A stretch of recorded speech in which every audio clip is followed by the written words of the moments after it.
And of course, this song that my father-in-law here, his name is, his real name is Chippewa-De, Eagle Heart.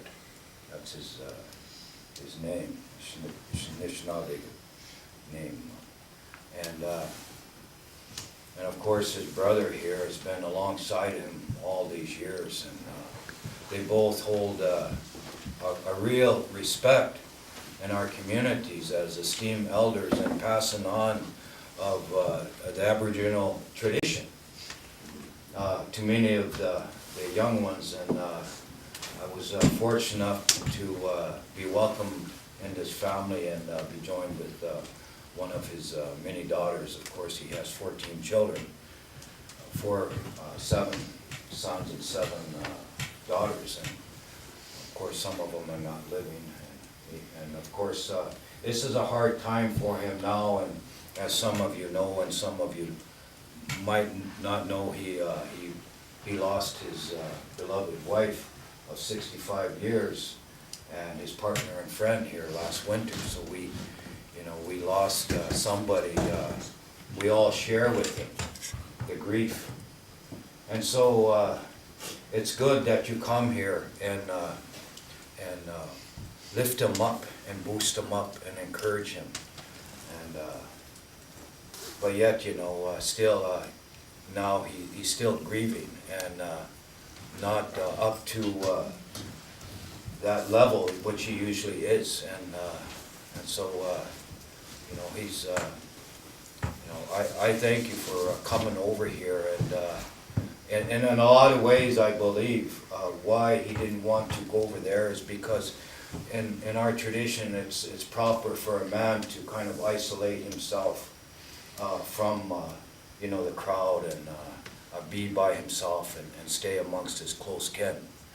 And it's we thank you for coming over here and to be with him and in this time. And Francis has always been a very giving man, and he's given much and asked nothing ever. All except this is all he's asked. He's turned away money, he's turned away materialism, homes and stuff, and since we lost our mother here, he's moved from his little isolated home up here in the hills where he has no running water, no inside toilet, and that's how he lives here.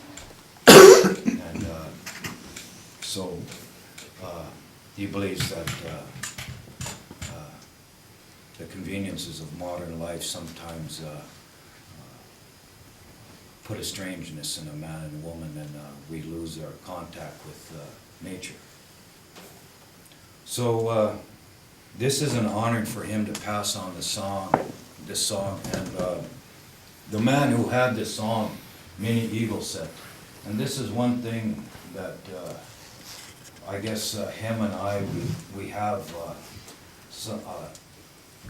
a commonality from a long distance, is both him and I are related to this man, him from a direct line from his father and me from my mother's side. And of course we just found this out here not so long ago, and my wife was kind of put off, thought how is it that we should be related?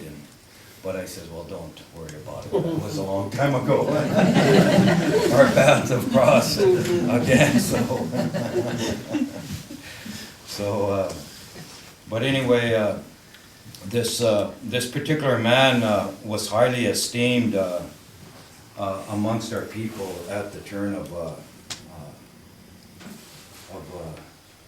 the 17th century, and he was a well-known war chief.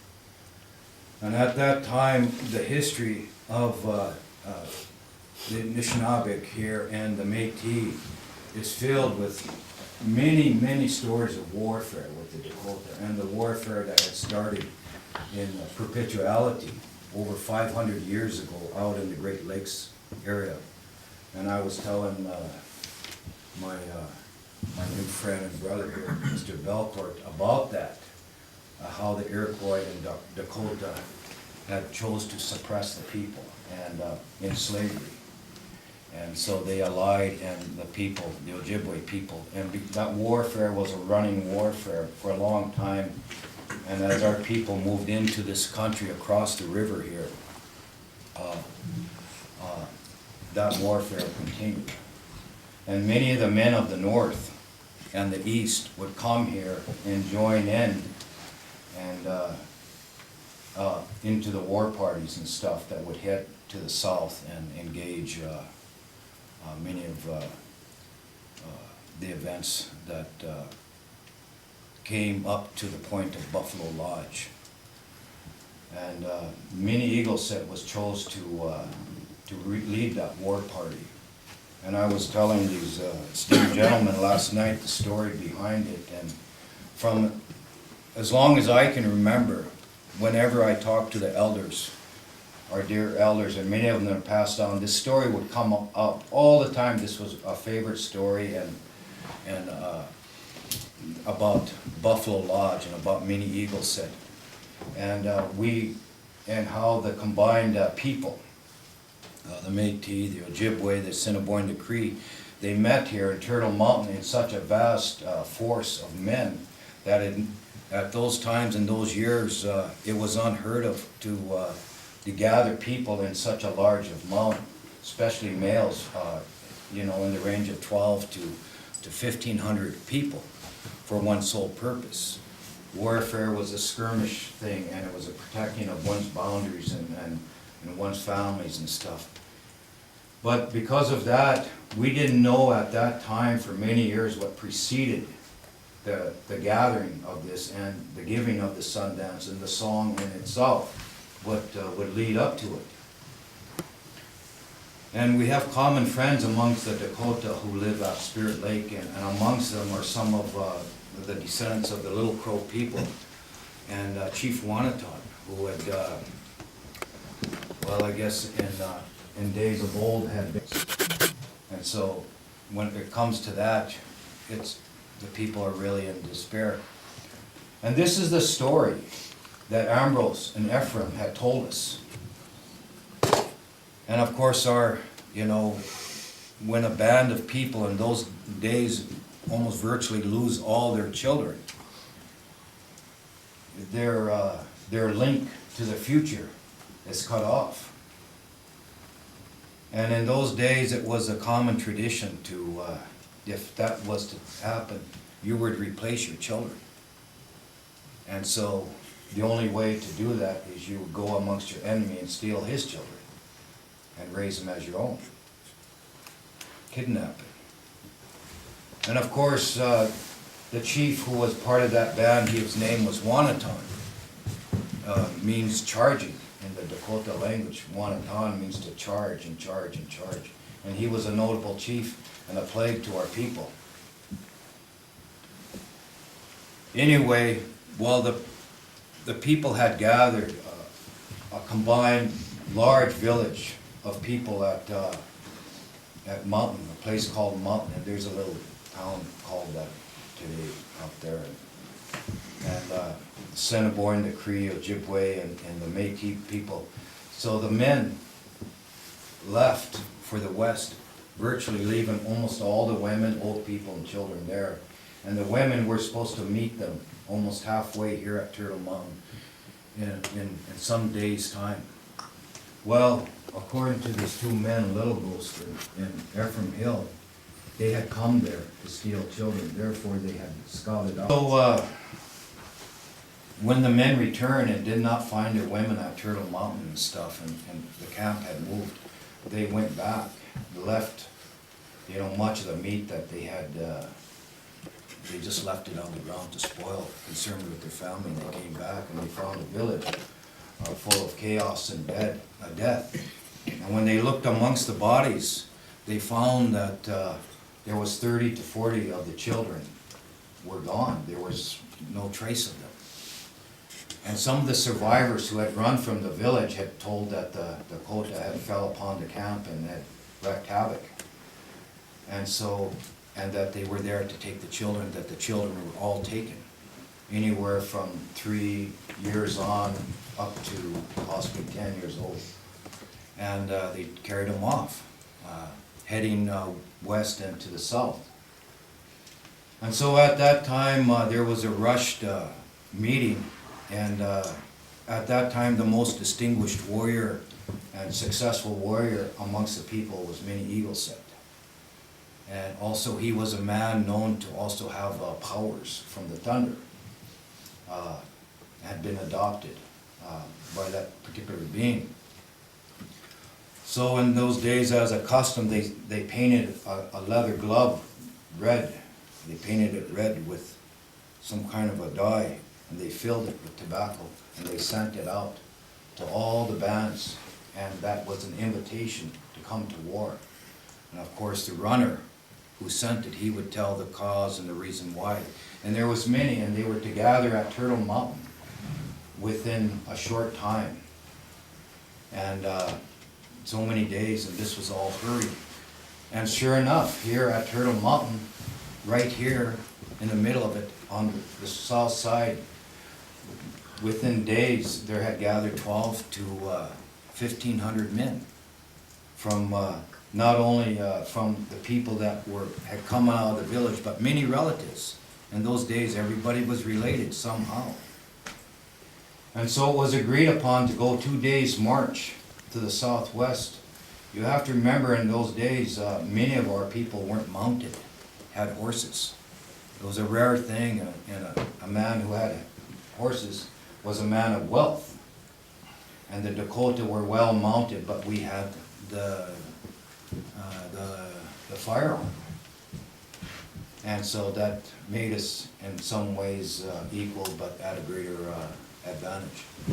I said they went to an old place that the people had tried to camp at before, a place called Buffalo Lodge. And so if you walk 2 days, if you can walk for 2 days to the southwest, you will get to this place. And it's an empty place, and it's surrounded by a large lake like a horseshoe. And in the middle of this the land, there's 3 hills, concentric hills. And there's a big flat on the south side. And we had always talked about that one day there would be a lodge that would go back to commemorate the gathering of the people there. And that happened last year. That happened. He made that lodge last year. Well, because it was such a large gathering, they had to organize, they had to make a plan how to go about it. So it was there that Sundance was put up. And to the Ojibwe people who were making the transition from a woodland people into a plains people, this was a big event for our relatives. Because the Assiniboine and the Cree had vacated this land to allow us to take this land, and they would move farther to the north and to the west. And we struggled, and it said as the Dakota pushed us back into the bushes and into the trees, we would come out only from time to time, seeking daylight, as they would say. And so when we were acknowledged by our brothers back then and received that Sundance, and it was given to Métis Eagle, said, he sang the song. He sang the song. And that song brought the people together. They had hunted, they had camped, they had loved, they had faced hardships together, but in a greater spirit. It brought the people together as one unit, as one force, as one people who were willing to use the Sundance to survive to the future and for their children.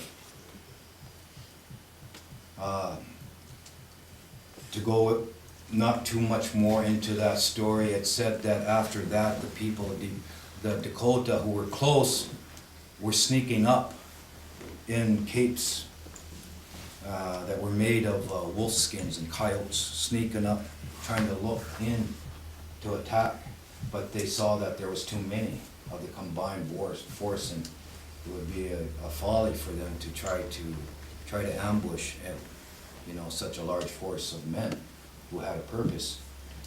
And so they left, and it said that the people from there went to a place called Dog's Den. Now, Dog's Den is down by, which is our southwestern border.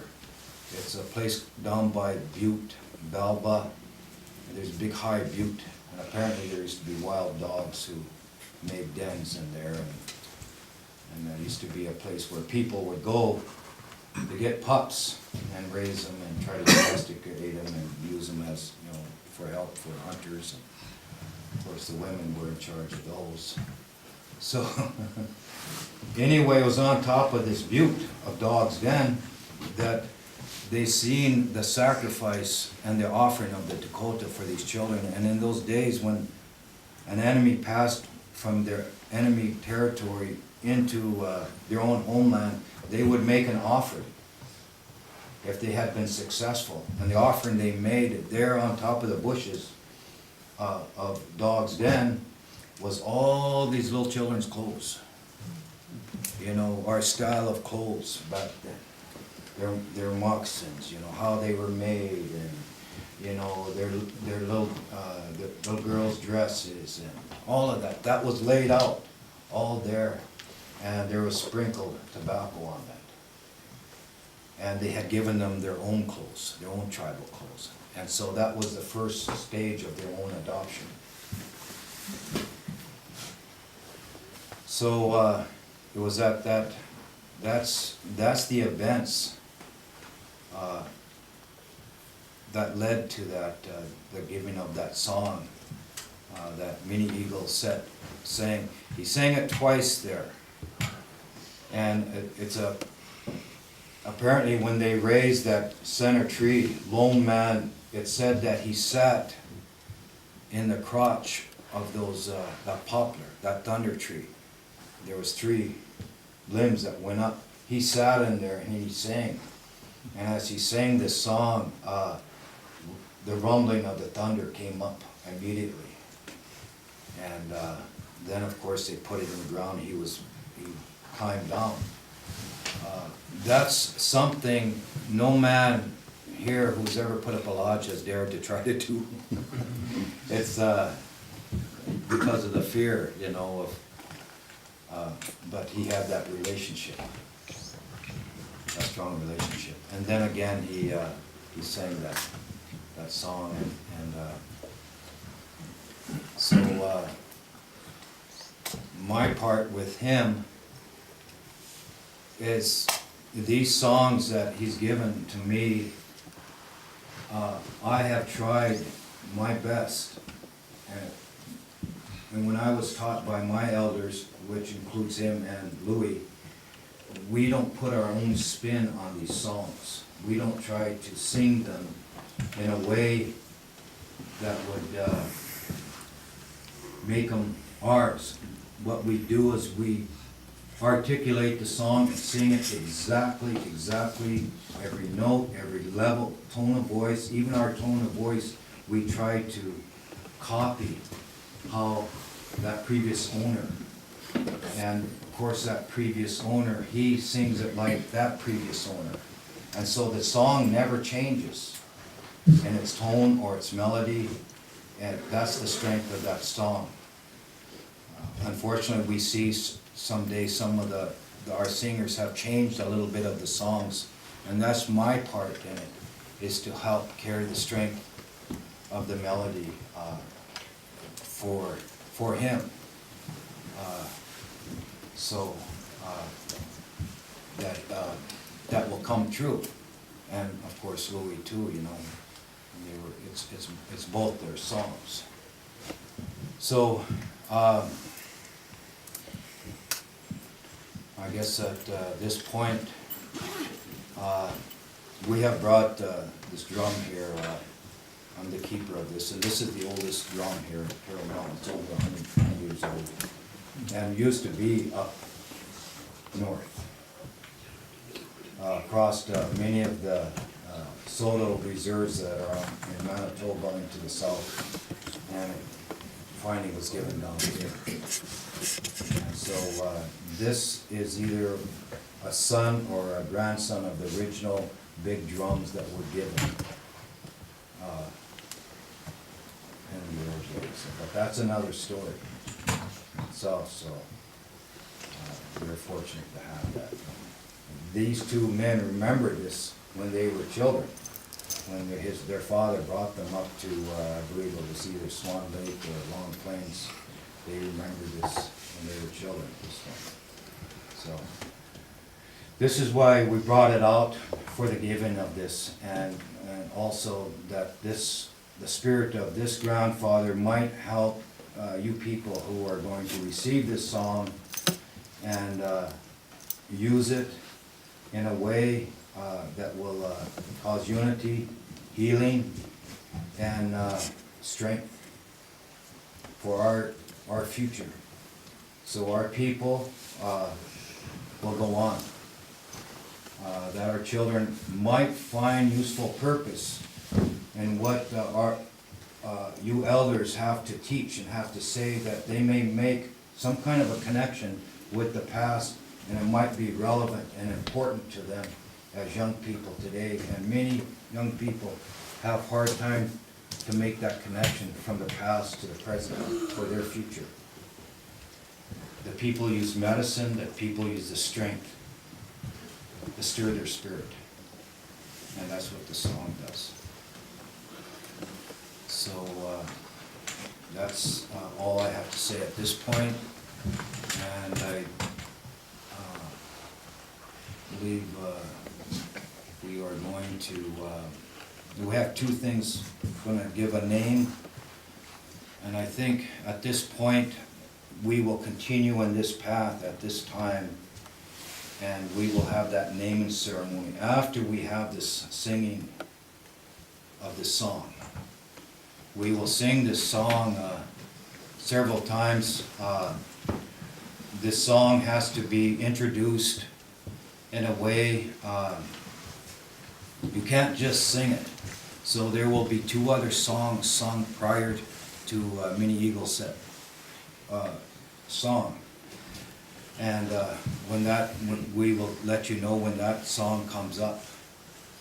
And so I guess with that we will go ahead, and I guess we'll have four men set at the drum, Francis and Louis, Gordon, and myself.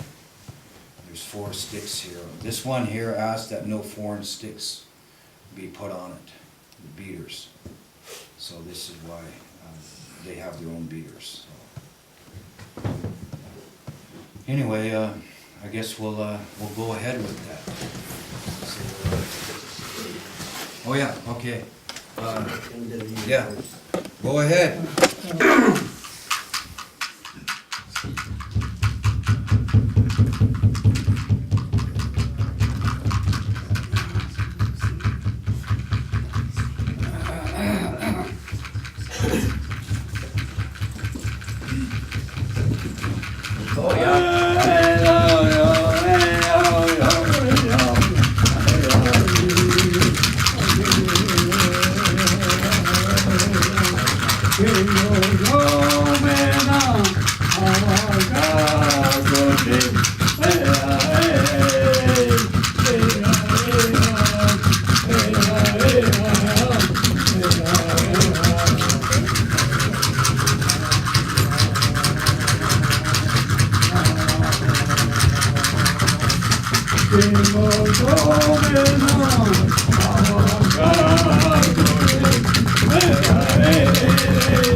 Hey,